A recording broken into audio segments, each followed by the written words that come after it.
The life and legacy of Socrates. Imagine walking through the bustling streets of ancient Athens.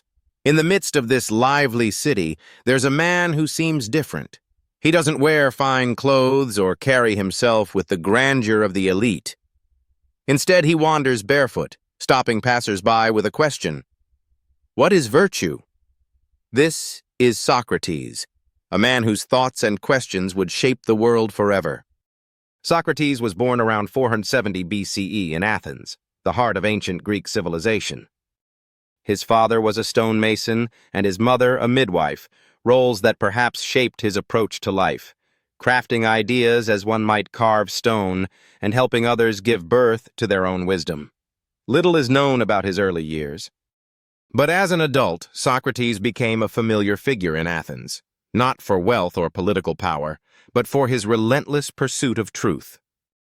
Unlike other philosophers of his time, Socrates didn't write books or deliver grand lectures. Instead, he asked questions. His approach, now known as the Socratic Method, was deceptively simple. He would engage others in conversation, challenging their beliefs by probing deeper with every answer. "What is justice?" he might ask. And when someone replied, he'd follow up. "And what do you mean by that?" This way of questioning forced people to examine their assumptions, often leaving them puzzled but also enlightened. It wasn't about proving anyone wrong. It was about uncovering the truth. Socrates believed deeply in the value of self-knowledge and virtue. He famously declared, "The unexamined life is not worth living."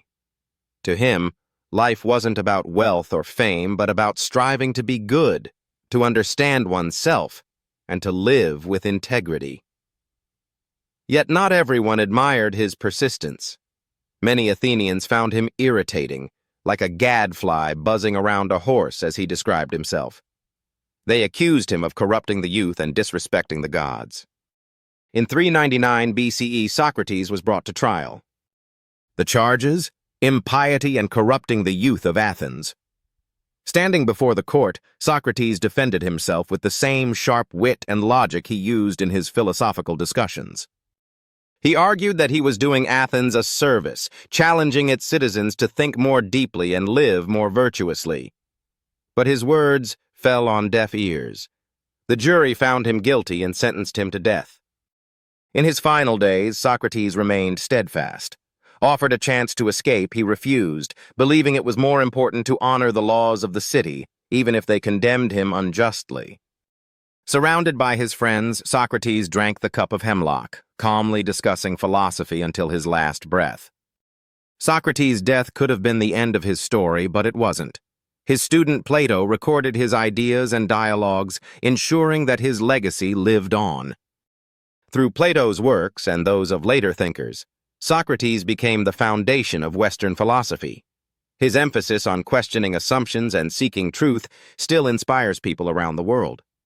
Socrates taught us that wisdom begins with recognizing our ignorance and that the journey to understanding is lifelong. So, the next time you find yourself asking, "Why?" or challenging the status quo, remember, you're walking the same path that Socrates once did.